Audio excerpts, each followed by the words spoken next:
할렐루야. 아멘. 네, 여러분, 이렇게 설 연휴 가족들과 함께 잘 보내셨습니까? 네, 아무래도 지금 푹 쉬다가 아마 오셨을 거라 생각이 되는데요. 특별히 또 눈길에 또 여러분들, 주님께서 또 안전하게 또 지켜주신 것 감사를 드립니다. 여러분들이, 이렇게 가족들마다, 가정마다 또 주님의 풍성한 사랑과 은혜가 가득 넘쳐나기를 소망합니다. 오늘 여러분과 함께 광야에서 외치는 이라고 하는 제목을 가지고 함께 말씀을 나누고자 합니다. 성경에 보면 많은 인물들이 있습니다. 여러 인물들 중에 주님께서 말씀하신 그 사람 중에서 특별히 여자가 낳은 사람 중에 가장 큰 사람이다라고 이렇게 칭찬을 하셨죠. 단순히 크다라고 하는 게 뭐 키가 크거나 등치가 크다 그런 얘기는 아니겠죠. 근데 주님은 또 그런 말씀을 하시고 오히려 또 이어서 하신 말씀이 또 천국에서는 그것이 또 그렇게 큰 것이 아니다라고 하는 그런 또 대비되는 말씀을 함께 해주십니다. 아무튼 이 땅 가운데에서 삶을 살아갔던 많은 인생들이 있지만 주님 보시기에 참으로 복되고 정말 크다, 위대하다, 훌륭하다라고 평가를 받은 아름다운 사람이었습니다. 그 사람은 바로 예수님에게 세례를 주었던 세례 요한이죠. 성경에 요한이라고 하는 이름이 곳곳에 나오긴 하는데요. 그냥 대표적으로는 요한복음을 저술한 요한이 있죠. 예수님의 12제자 중에 한 사람이고 또 한 사람의 요한은 바로 세례자 요한이라고 하는 예수님께 세례를 베푼 바로 그 요한입니다. 그러면 요한이라고 하는 인물은 사실 예수님 탄생에 대한 그 이야기로부터 이렇게 거슬러 올라가는 관계이죠. 예수님과의 어떤 정확한 우리가 어떤 관계인지는 정확히는 알 수는 없지만 가까운 친척인 것을 알 수 있고요. 그것은 마리아가 사실 성령으로 잉태하고 난 다음에 그 시대에서는 사실 돌에 맞아 죽을 수 있는 그런 시대 아닙니까? 남편하고 정혼은 했지만 결혼식은 올리지 않았는데 벌써 아이를 갖게 됐으니요. 사실 그때 남편인 그 요셉이 그 여인을 돌보지 않으면 내가 저 여인하고 관계를 맺지 않았다 이렇게 하면 정말 그야말로 가정에 또 그 가문의 명예를 더럽혔다 해가지고 지금도 그런 일들이 이슬람 사회에서는 일어나고 있고 명예살인을 하거든요.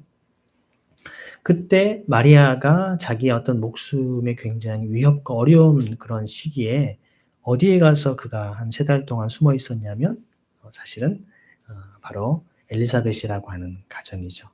엘리사벳은 바로 세례 요한의 어머니이기도 하고 또 그 가정에 가서 같이 실제로 이미 뱃속에 있는 아이가 그 예수님을 보고서 막 기뻐하고 뛰었다라고 하는 얘기가 나옵니다. 누가복음에 이 이야기들이 자세히 나오는데요.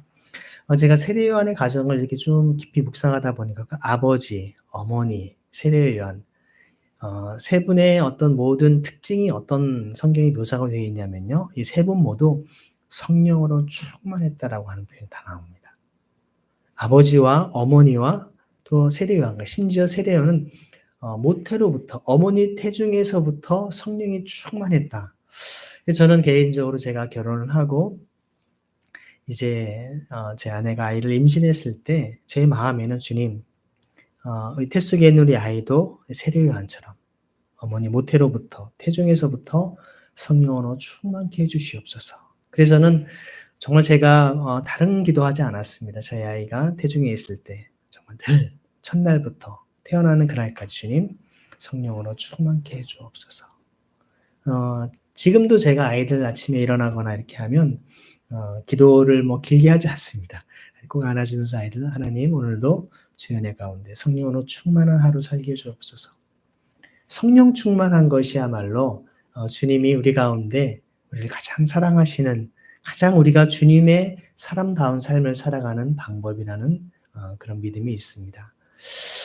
어떻게 한번 생각을 해보면 우리가 삼위일체 하나님께서 천지를 창조하시고 성부 하나님의 창조, 성령 하나님의 성자 예수님의 구속, 성령 하나님의 성화라고 하는 주된 속성들을 표현합니다.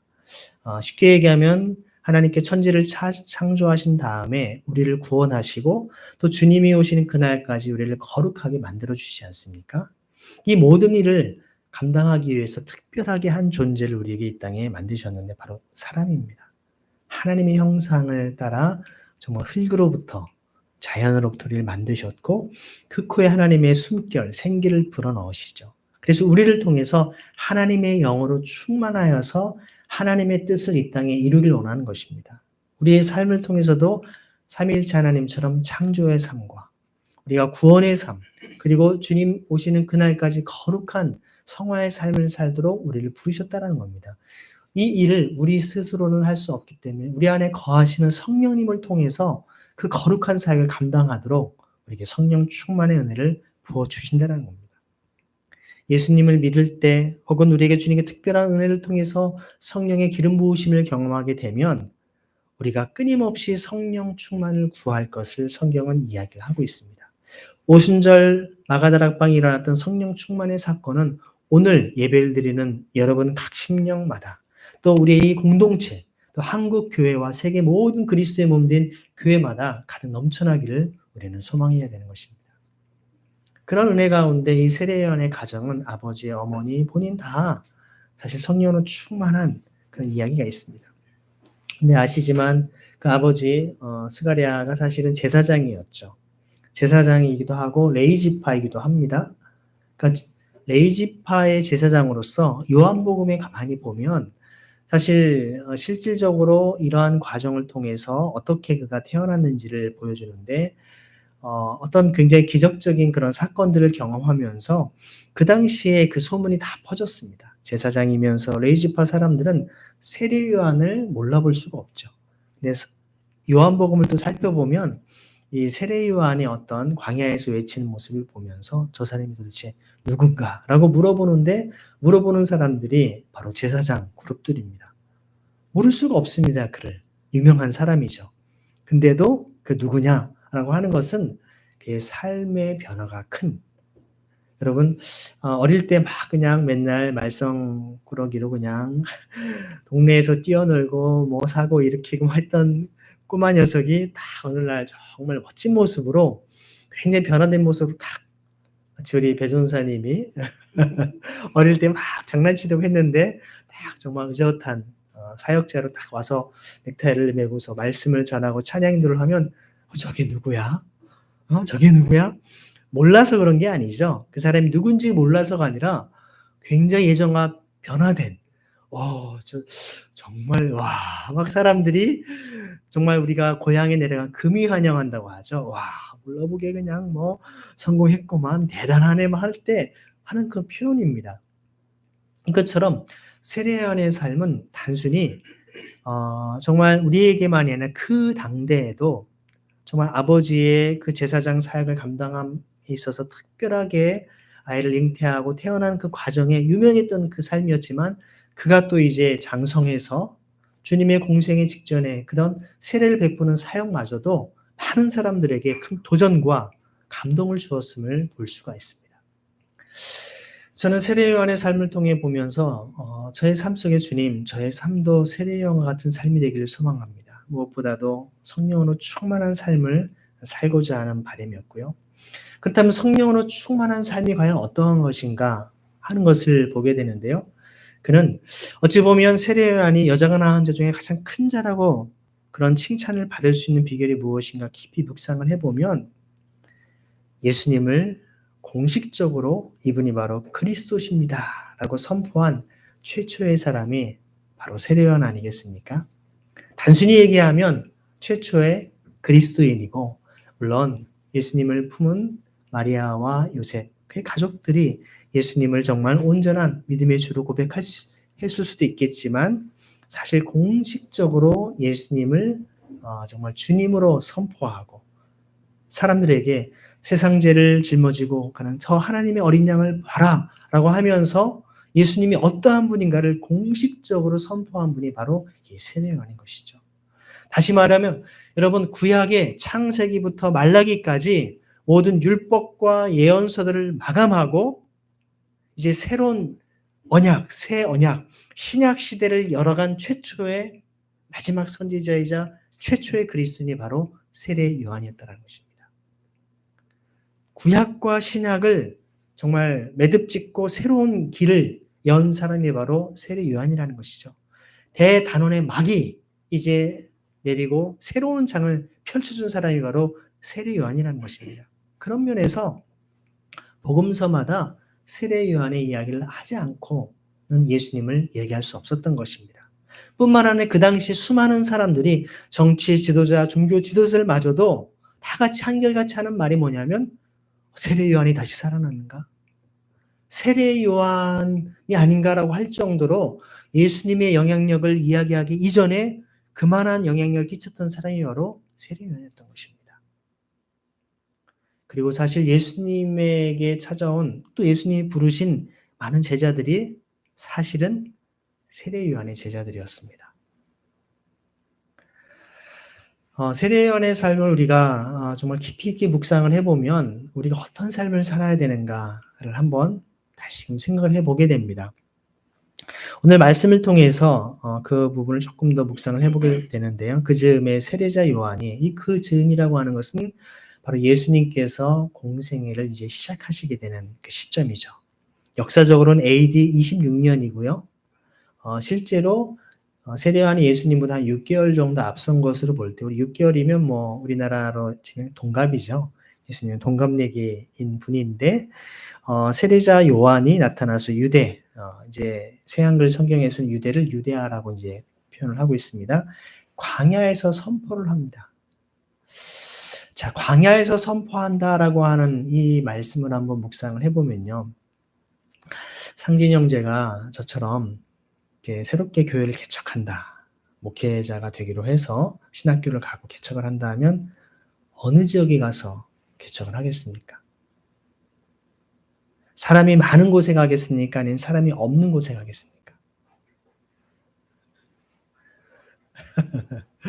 우리는 보통 많은 교회 새롭게 개척을 하시는 목사님들, 또 사역을 준비하시는, 또 기존 교회가 뭐 분리개척이라든지 좋은 의미에서 교회를 새롭게 세울 때 새롭게 아파트 대단지가 생긴다든지, 뭐 신도시가 형성이 된다든지, 뭐 뉴타운 뭐 이런 데에 뭐 종교 부지를 받기도 하고, 혹은 사람들이 많이 모이는 뭐 상가 건물에도 개척을 한다든지, 이런 경우들이 대부분이거든요.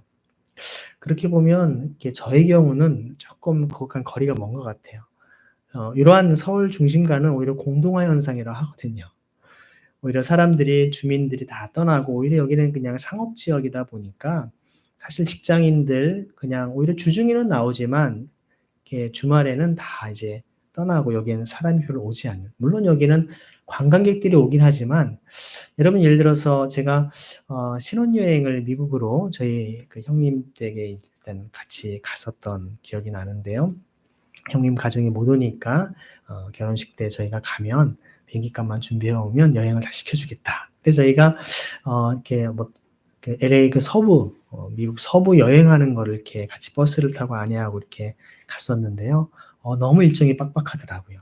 근데 그런 중간에 그래서 원래 한 5박 6일인가 했는데 한 3일 정도 하고 저희 다시 돌아왔어요. 너무 새벽 4시에 일어나서 막 출발하고, 신혼부부인데 좀 푹 자야 되는데 밤늦게까지 하고 또 새벽같이 일어나고 막 너무 일정이 빡빡해서 많은 걸 보려고요. 근데 그중에 하나 인상 깊었던 것이 라스베가스까지도 갔었습니다. 가는 입구부터 뭔가 출렁이는 그런 도로가 있고, 뭐 지금 생각해 보면요. 근데 제가 거기에 갔을 때 가장 인상적이었던 게 교회가 있어요. 곳곳에.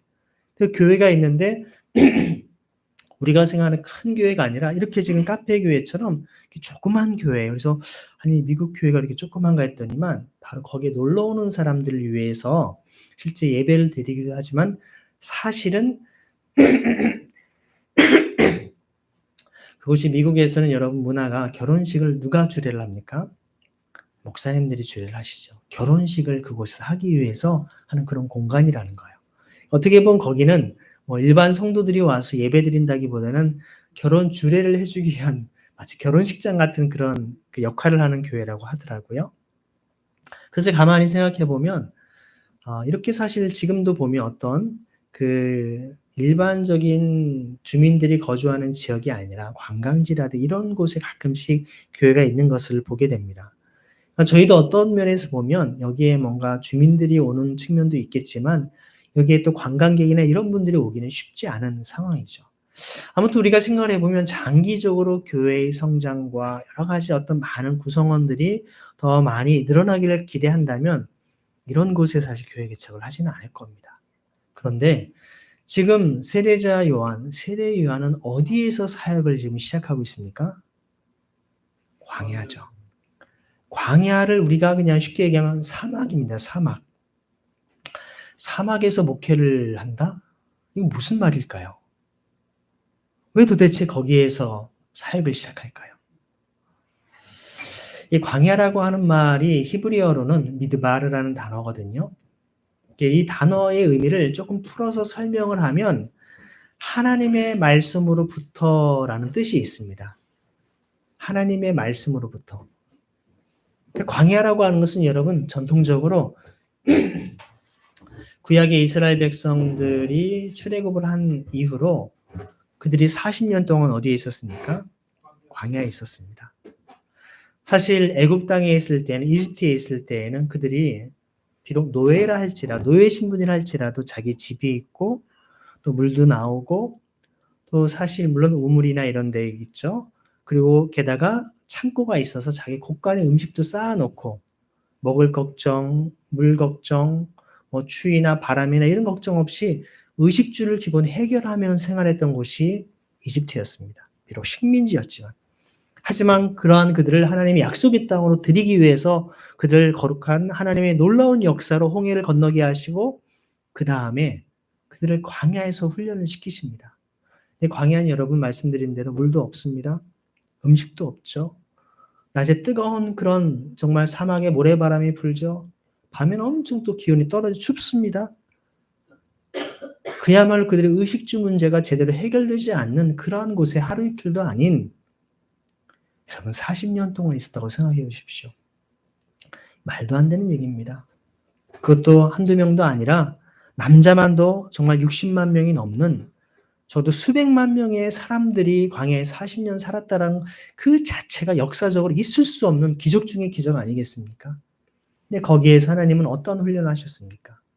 그들이 쌓아놓은 식량, 그들이 자신의 일터에서 벌어서 하는 어떤 그런 삶의 패턴이 아니라 날마다 주님이 내려주시는 만나를 통해서 주님만을 의지하고 살아가는 삶으로 그들을 훈련시키지 않으셨습니까? 광야에서 훈련은 사실 하나님만을 바라보고 사람이 떡으로 사는 존재가 아니라 하나님의 말씀으로 사는 존재라고 하는 것을 깨닫기 위해서 그들의 광야의 40년 훈련을 시키지 않았겠습니까? 만나는 또한 어떤 의미가 있습니까?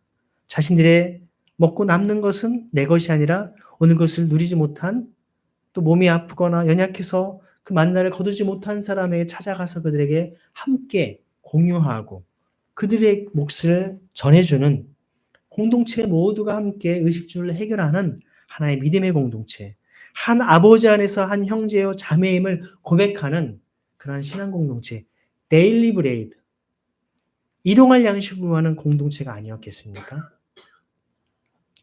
광야는 또한 예수님께서 공생애를 시작하시면서 40일 동안 금식하시면서 시작했던 곳이기도 합니다.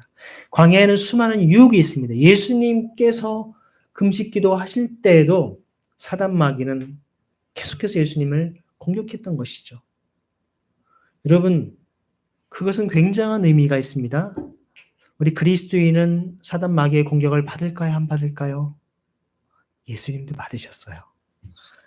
예수님이 그냥 받으신 것도 아니고 예수님께서 광야로 나가실 성령의 이끌림 바 되어서 인도함을 받아서 가셨는데 천사들이 수정을 들고 성령으로 충만한 예수님마저도 사단 마귀가 공격을 하거든요. 그것도 말씀으로 이러저러한 논리적으로 그럴듯한 하지만 예수님 하나님의 말씀으로 이 모든 유혹들을 물리치셨던 것을 보게 됩니다. 우리가 이 땅의 삶 또한 마찬가지입니다. 우리도 광야의 삶을 살아갑니다. 성령으로 충만함을 구하며 살아갑니다. 때로는 그렇지 못할 때도 있습니다. 하지만 여전히 사단 마귀는 우는 사자처럼 우리를 집어삼키려고 어떻게든지 넘어뜨리려고 특별히 사역자들, 저나 우리 전사님들, 사역자들 넘어지면 다른 성도들 실족하기 쉽거든요. 다 교회 떠나버립니다. 그럴 수 있습니다. 어떻게든지 공격하려고 우리가 깨어 기도하지 않으면 주님의 뜻을 분별하지 않으면 이 광야의 삶은 그야말로 쉽게 무너질 수밖에 없다는 것입니다. 그러한 광야의 장소에 나아가 세례요한은 외칩니다. 다시 말하면 세상에 화려한 성전과 오늘날의 수많은 교회와 이런 것이 있지만 그런 공간에 구애받지 않고 그러한 화려한 건물과 수많은 사람들, 화려한 예배의식과 이런 절차, 여기에 하나님의 임재가 있다고 생각했던 것이 아니었습니다. 오히려 거기에는 인간적인 자신들의 모든 그런 관습과 인간적인 어떤 생각들로 가득 차 있기 때문에 거기 하나님의 음성을 들을 수가 없었던 것이죠. 하나님의 말씀을, 하나님의 음성을 듣고자 그는 광야로 나갔던 것입니다. 초대교회에 안토니우스, 바꼬미우스 이런 초대 사막 교부들이 있습니다. 사막에 나가서 주님과만 결혼하고 영적인 독신이 바로 주님하고만 결혼했기 때문에 독신의 삶을 살아가는 것이죠.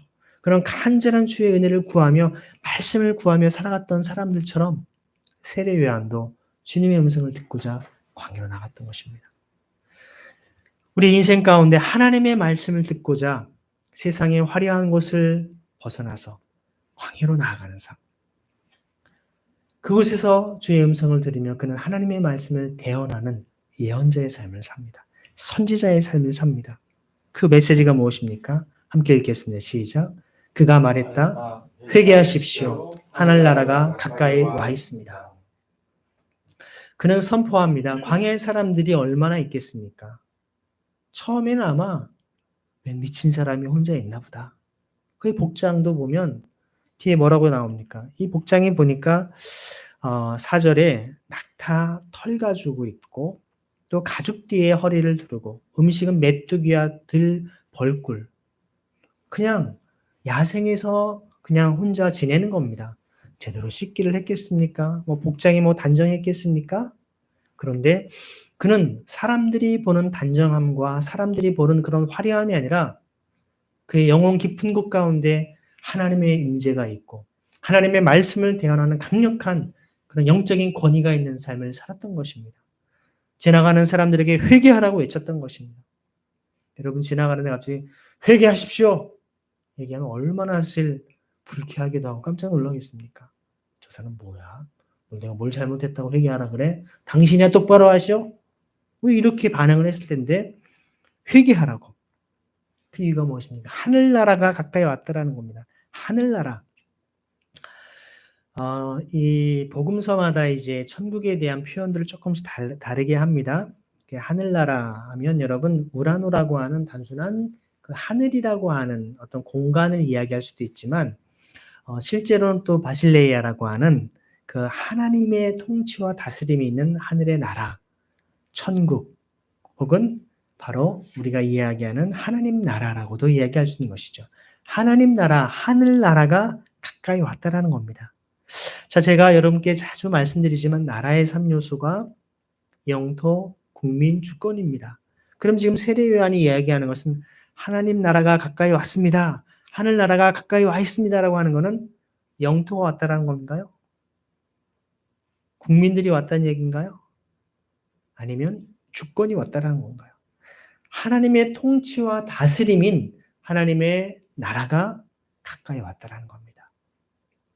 이제 불법과 어떤 억압과 폭력과 모든 불의가 정말 자행되는 그런 그 당시 로마 권력, 헤롯 대왕의 가문들, 또 그 당시의 종교 지도자들의 모든 악습들과 정말 적폐 그런 모습들이 아니라 진정한 하나님의 공평과 정의와 사랑이 실현되는 하나님의 통치가 이제 가까이 왔다라는 겁니다.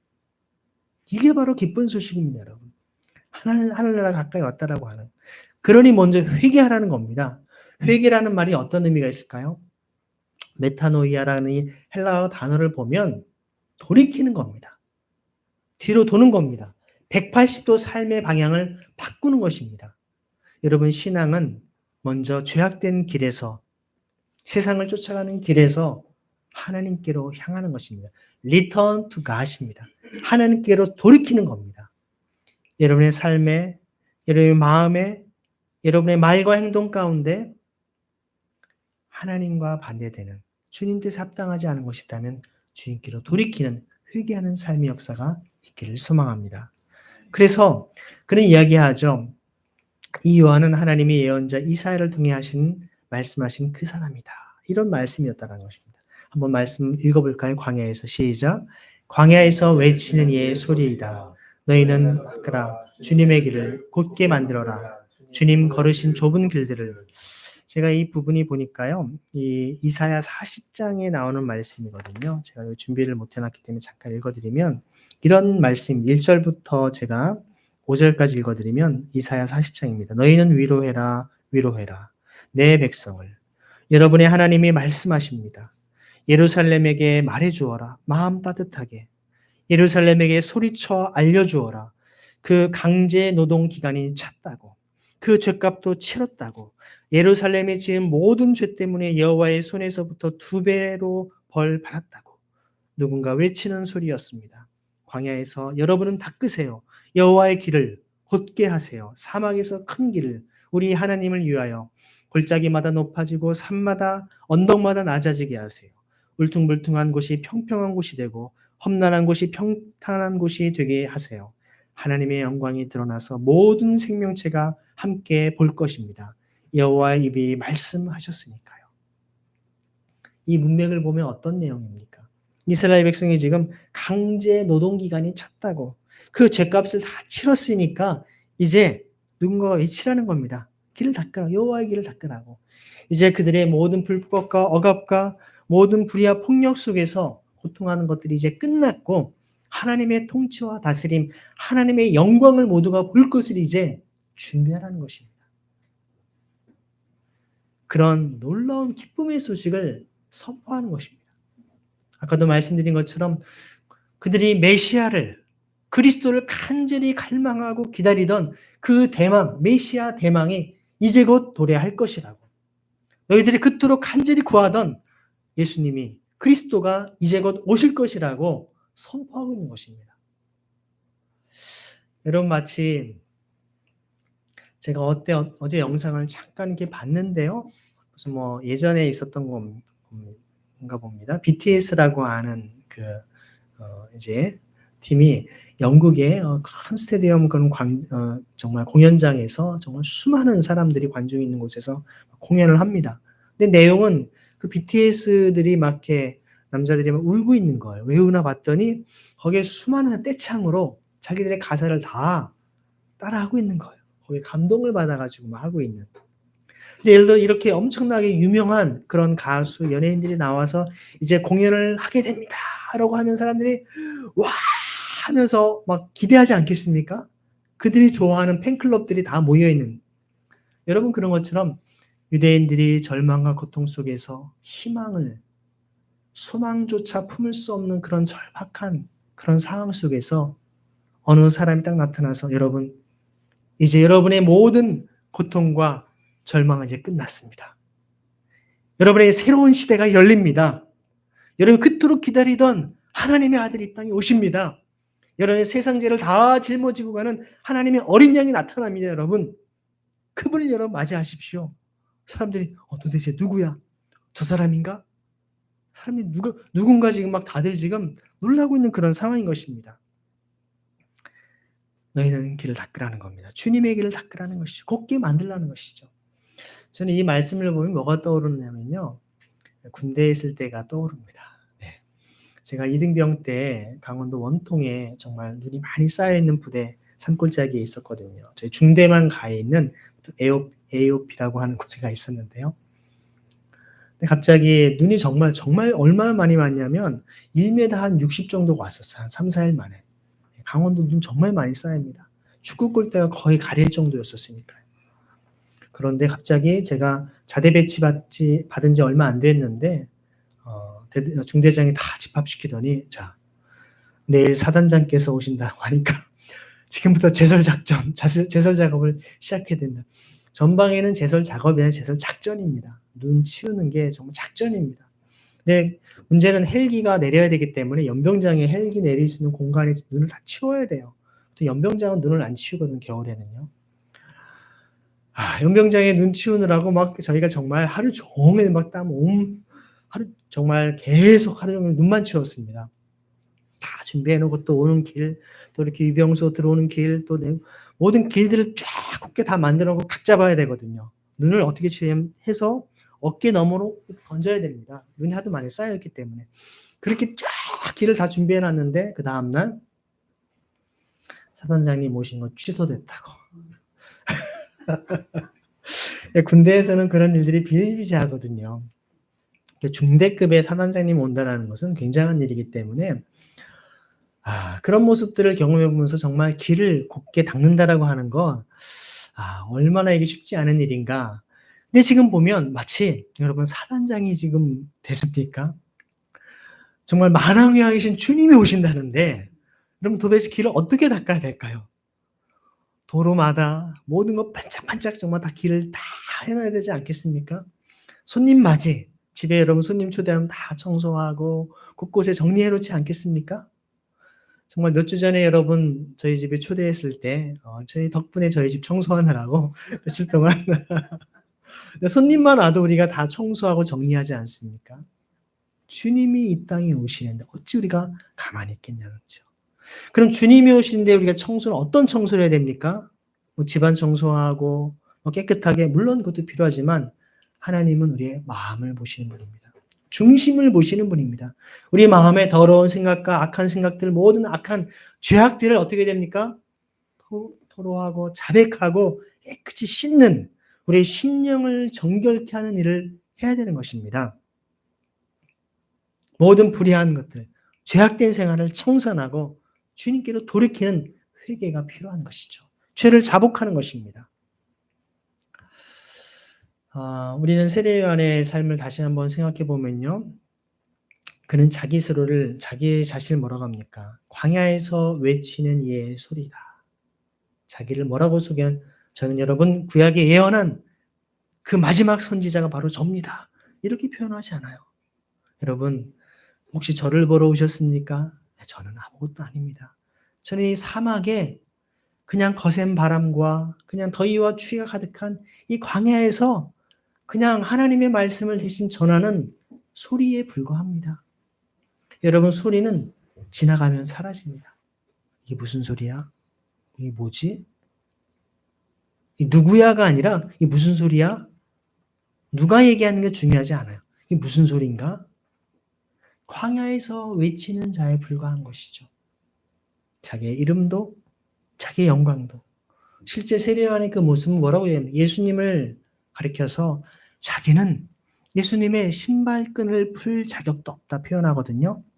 여러분 신발끈을 풀고 묶고 하는 것은 어떤 일이냐면 고대 사회 노예가 하는 일입니다. 노예들은 신발을 신지는 않았어요. 그리고 주인이 신발을 신거나 벗고 하면 그 신을 신겨드리고 벗거나 하는 그런 역할이 바로 노예가 하는 일이거든요.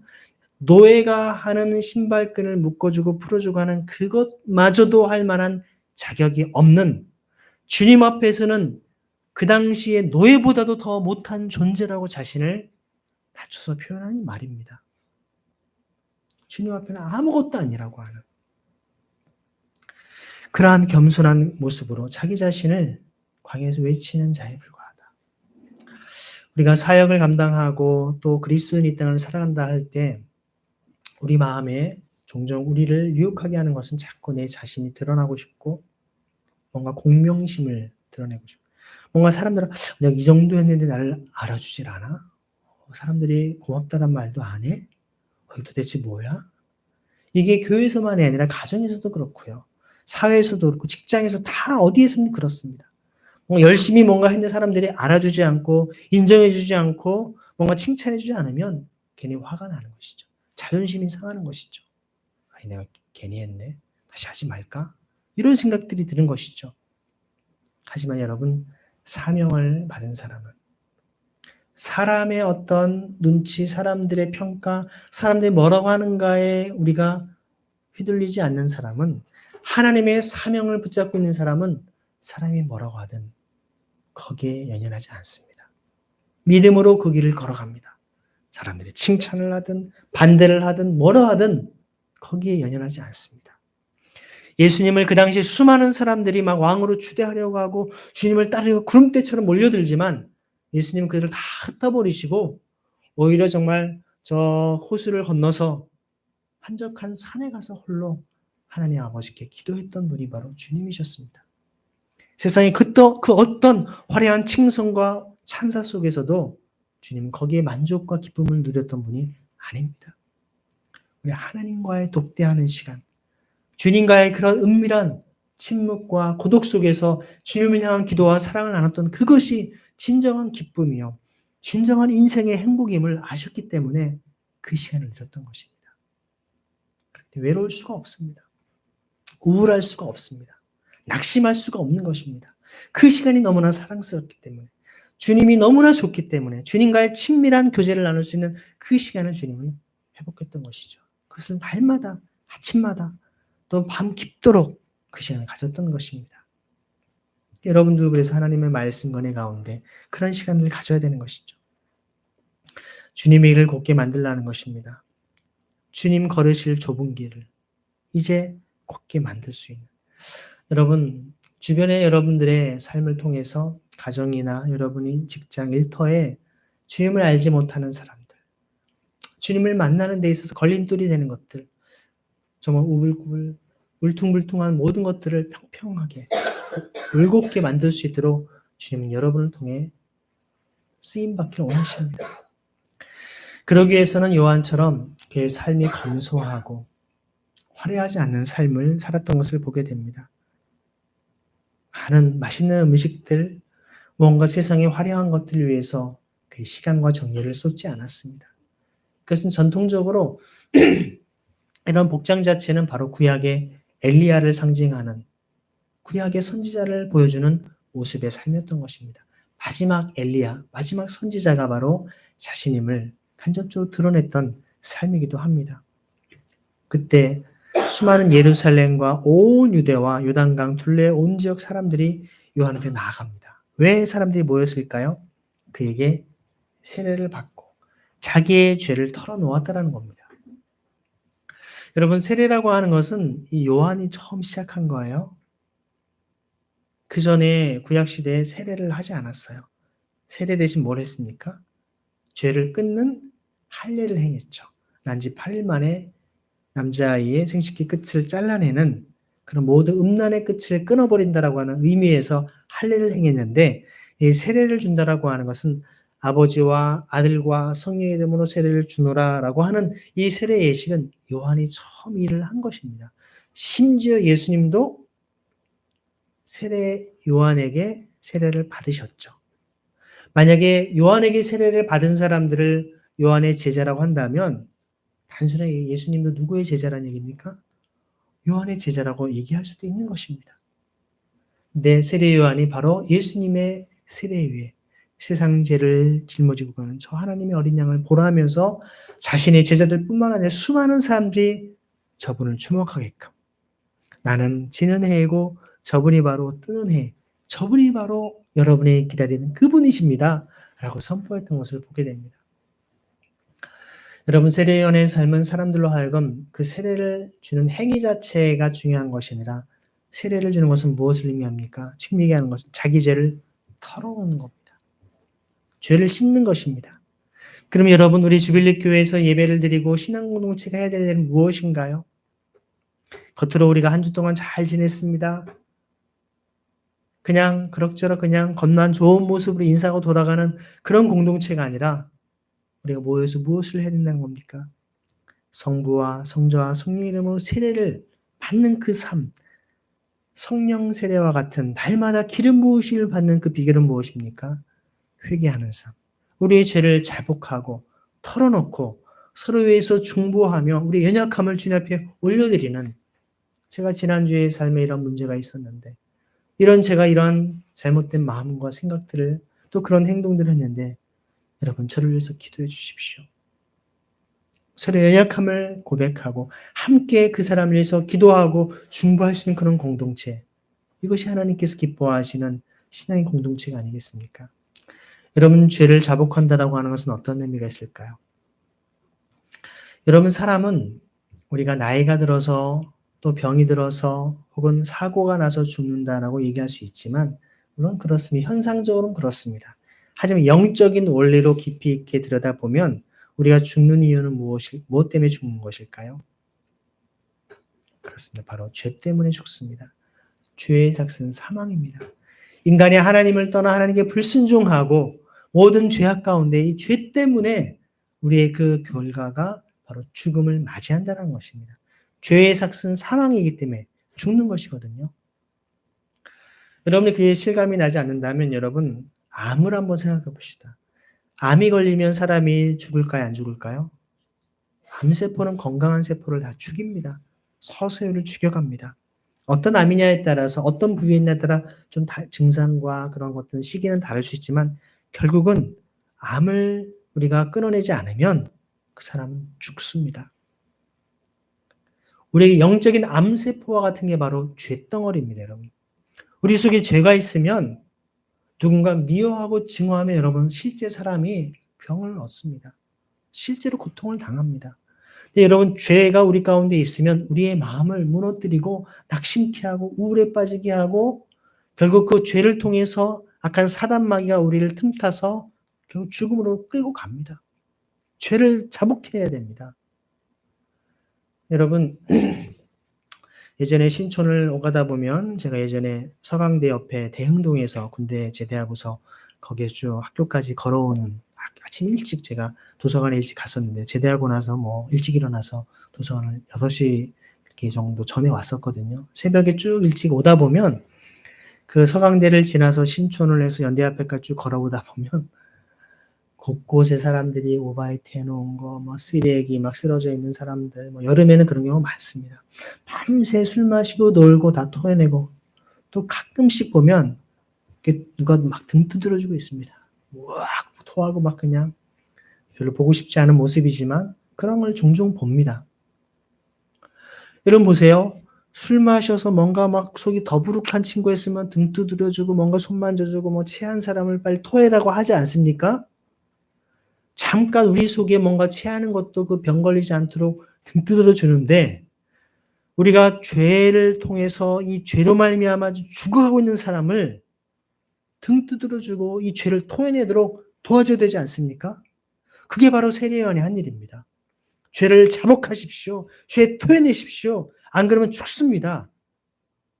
여러분 죄는 암덩어리예요. 여러분. 독가스와 같아요. 여러분 압력솥에 계속 압력이 심해지면 이거 어떻게 됩니까? 불을 끄든지 아니면 이거를 빨리 뽑든지 아니면 어떻게 됩니까? 폭발해버려요. 폭탄이 돼버립니다. 펑 터져버립니다. 우리 속에 누군가를 미워하고 증오하고 이런 죄가 가득 찹니다. 이걸 죄를 뽑아내지 않으면 토해내지 않으면 죄를 소리는 죽습니다. 지옥에 굳이 가지 않아도 이 땅의 삶이 이미 지옥 같은 삶을 살고 고통과 절망 속에 살아간다는 것입니다. 죄를 자복해야 됩니다. 여러분 컵 속에 제가 독약을 한 방울 탁 넣고서 드시겠습니까? 커피를 선물하면서 자, 여기 독약 한 방울밖에 안 됩니다. 그냥 드세요. 영철형제. 먹겠어요? 한 방울이라도 그는 죽을 수 있습니다. 치명적입니다. 그 약을 한 방울 넣었다고 해서 아 괜찮아 누가 말하겠습니까? 우리 영혼 심령에 이 죄는 아무리 조그만 것이라 할지라도 모든 죄는 하나님 앞에 다 죽음의 심판을 받을 수밖에 없다는 겁니다. 죄의 암덩어리로 죽는 겁니다. 좀 더 설명해 드릴까요? 몸이 아파서 병원에 갔어요. 의사 선생님 쭉 검사하더니 당신 지금 유암입니다. 유암 지금 3기인데 빨리 수술하지 않으면 당신 죽습니다. 얘기를 했어요. 그럼 여러분 정상적인 사람은 저처럼 젊은 사람이라고 한다면 그럼 제가 수술을 언제 해야 될까요? 어떻게 치료하면 될까요? 의사 선생님 말을 전적으로 따라서 치료를 받고 살려고 노력을 하겠죠. 아주 제가 뭐 한 100세 가까이 된 고령이 아닌 이상이라면 웬만하면 젊은 사람이면 50대 초반이면 여전히 살 날이 많이 있으니 치료받으려고 하지 않겠습니까? 근데 제가 그런 얘기를 듣고 무슨 소리야? 당신 지금 돌팔이 의사 아니야? 내가 이렇게 건강한데 무슨 내가 암이라는 거야? 거짓말하지 마. 그냥 살아간다면 어떻게 됩니까? 그냥 죽는 거예요. 아니 의사가 암이 있다는데 내가 아니라고 얘기한다고 해서 암이 없어지는 겁니까? 하나님께서 우리 인간이 죄로 말미암아 죽는다라고 선포하고 있는데 무슨 소리야? 내가 무슨 죄가 있어? 내가 뭐 죽어? 크리스찬들이 얘기한다고 당신들이나 그렇게 사셔. 나는 그런 거 안 믿어. 라고 한다고 그 사람이 안 죽습니까? 죄의 삭은 사망이라고 성경은 얘기합니다. 모든 죄는 암덩어리처럼 죽음으로 몰고 가기 때문에 그 얘기를 하면 정상적인 사람이 그래요? 제가 죄 때문에 죽는다고요? 그 죄 문제 어떻게 해야 되죠? 세례요한 앞에 사람들이 나와서 그럼 제가 어떻게 하면 되겠습니까? 다 묻습니다. 회개하라고. 도둑질한 거 있으면 다 갚으라고. 더 악행을 끊으라고 다 얘기를 합니다. 많은 사람은 무슨 소리야? 당신이나 잘 믿으셔. 나는 그런 거 안 믿어. 이런 우리 속에 있는 죄를 자복해야 됩니다. 다 토해내야 됩니다. 그래서 여러분 날마다 아침마다 기도하고 주의 말씀으로 여러분을 정결케 하는 기도와 간구를 드려야 됩니다. 이 험악한 세상 속에 뉴스만 봐도 화가 나고 욕이 나올 정도로 뭔가 우리의 마음을 힘들게 하는 것도 너무나 많습니다. 늘 말씀과 기도로 주님 우리의 심령을 정결케 하여 주옵소서. 새롭게 해 주옵소서. 제 언행 심사 가운데 주님 앞에 합당치 않은 것이 있다면 주님 다 씻어주시고 다 토해내고 자복케 하여 주옵소서.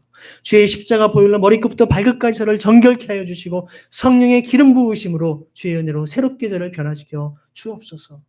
저희 가정의 아내와 아이들 또 우리 아버지, 어머니, 형제, 친척 모든 주위 사람들 같이 공동체 살아가는 우리 주빌리교회 교우들과 공동체 삶을 살아가는 모든 이들 가운데 주의 은혜로 성령의 기름 부으심으로 깨끗게 하여 주옵소서. 충고해야 되는 것입니다. 여러분 눈에 보이지 않죠? 느껴지지 않죠? 하나하나 똑같은데 여러분 점점 그 심령은 딱딱해집니다. 굳어집니다. 둔해집니다. 결국은 나중에는 돌이킬 수 없을 정도로 회개하실 정도로 마음이 강팍해져 버리는 것입니다. 우리의 심령을 여러분 주님 앞에 부드럽고 온전한 영적인 민감한 마음으로 아주 주님 앞에 센서티브하게 나가기 위해서 어떻게 됩니까? 날마다 우리 죄를 자복하고 주의 은혜를 구하는 삶을 살아가야 됩니다. 뿐만 아니라 주님 이 나라 민족의 죄악을 자복합니다. 함께 공동기도 드리는 것처럼 함께 합심기도하는 것처럼 주님 이 땅에 지금 정치 현실 경제적으로 또 곳곳에 많은 전쟁과 고통으로 아파하는 수많은 사람들 주님 그들에게 은혜를 베풀어 주옵소서. 우리가 얼마나 주의 은혜를 구할 것이 많습니까? 여러분의 심령 가운데 자기들의 죄를 털어놓았다. 자기들의 죄를 함께 고백하고 서로 주의 은혜를 구했던 모습을 보게 됩니다. 오늘 여러분의 삶을 통해서 그 뒤에 읽지 않았지만 세례요한은 회개에 합당한 열매를 맺으라라고 얘기합니다. 하나님의 자녀로 예수님의 십자가 보혈로 우리를 구원해 주신 구원받은 우리가 또다시 주님을 십자가에 못 박는 그런 죄를 저지르겠습니까? 예수님의 십자가 보혈로 우리가 영원한 생명을 얻었는데 다시 죄악 가운데 빠져 산다면 주님의 십자가를 헛되게 하는 그런 어리석은 죄와 짓이 아니겠습니까? 회개에 합당한 열매. 주님이 우리의 십자가 사랑을 베푸셨다면 거기에 합당한 삶을 살아가라고 성경은 우리에게 말씀을 하고 있습니다. 오늘 광야에서 외치는 이 세례자 요한, 그의 삶은 오직 주님께 향했고 모든 초점을 주님을 향하였습니다. 겸손히 주님 앞에 엎드려 주님을 높였고 세상 사람들로 하여금 주님을 향하도록 했던 것입니다. 여러분의 삶이 예수님을 향하고 예수 그리스도를 향할 뿐만 아니라 믿음의 죄 온전케 하신 예수 그리스도를 바라봄으로 또 수많은 사람이 함께 그분을 바라봅시다. 저분 앞에나 우리의 죄를 자복하고 주님의 뜻을 이룰 수 있도록 당신의 생각과 마음과 모든 삶의 시간과 열정과 모든 것들을 주님께 드리십시오. 그분과 함께 영광을 누리십시오. 그분의 은혜를 경험하십시오라고 여러분 살아가야 되지 않겠습니까? 그런 놀라운 2025년 그런 놀라운 은혜와 사랑을 경험할 수 있는 저와 여러분의 삶이 되기를 간절히 소망합니다. 이 시간 기도하실 때 주님 우리 가운데 하나님의 마음을 품고 주님의 거룩한 통로가 되는 우리 주빌리 교회 공동체가 되게 하여 주옵소서. 세례 요한처럼 주님만을 간절히 갈망하며 주님께 영광을 돌릴 수 있는 영적인 광야의 삶, 하나님의 말씀으로 세상 사람들을 향해 회개의 복음을 선포할 수 있는 우리의 삶이 되게 하여 주옵소서.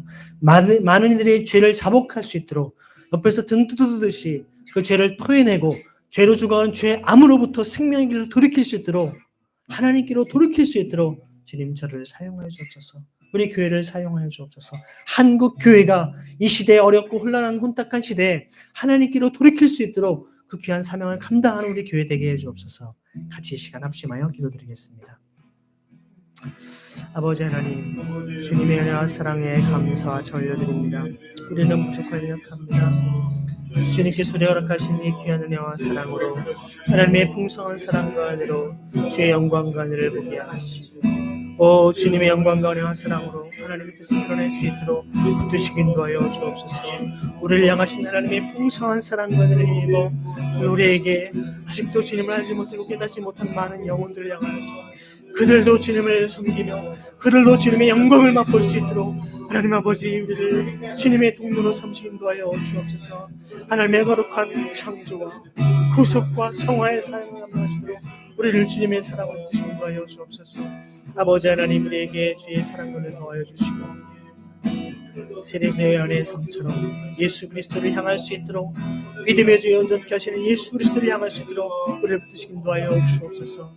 주님 세례 요한과 예수님께서 구약의 그런 예언자 정통 선제 정통을 통하여서 모든 불의와 불법 속에 하나님의 말씀을 대언하고 하나님의 뜻을 살아가며 겸손과 이러한 정말 엘리사의 삶과 같은 검소한 삶을 살아가는 것을 보게 됩니다. 이 시대 교회가 다시금 하나님의 길을 걸어가게 하시고 세상의 화려함과 모든 것이 보내고 온전히 주님의 뜻을 온전히 살아갈 수 있도록 주님의 영생을 인도하여 주옵소서. 그 길을 감당하시도록 지혜와 정화를 하시고 하나님의 사랑과 함께 인도하여 주옵소서. 우리의 마음 뜻이 인도하신 주님을 찬양합니다. 하나님 세례 요한과 예수님은 구약의 왕과 그런 제사장 전통이 아니라 오히려 선지자 예언자의 전통을 통해 세상에 하나님의 말씀을 대언하는 심판과 회개의 메시지를 선포했던 것을 보게 됩니다. 주님 우리의 삶을 통해 이 시대 화려한 권력과 명예와 모든 부귀영화를 누리는 것을 향하는 삶이 아니라 오히려 십자가의 길, 주님이 걸어가신 길, 우리가 고난의 길, 그 길을 걸어갈 수 있도록 예언자의 사명을 감당하는 우리의 삶이 되게 하여 주옵소서. 세례 요한처럼 회개의 메시지를 선포하고 우리의 죄를 자복하며 우리 모두가 그리스도의 길을 따라갈 수 있도록 도전하며 주님의 길을 열어갈 수 있는 하나님의 거룩한 통로 광야에서 외치는 소리의 삶이 되게 하여 주옵소서. 살아계신 예수 그리스도의 이름으로 감사하며 기도드립니다. 아멘. 함께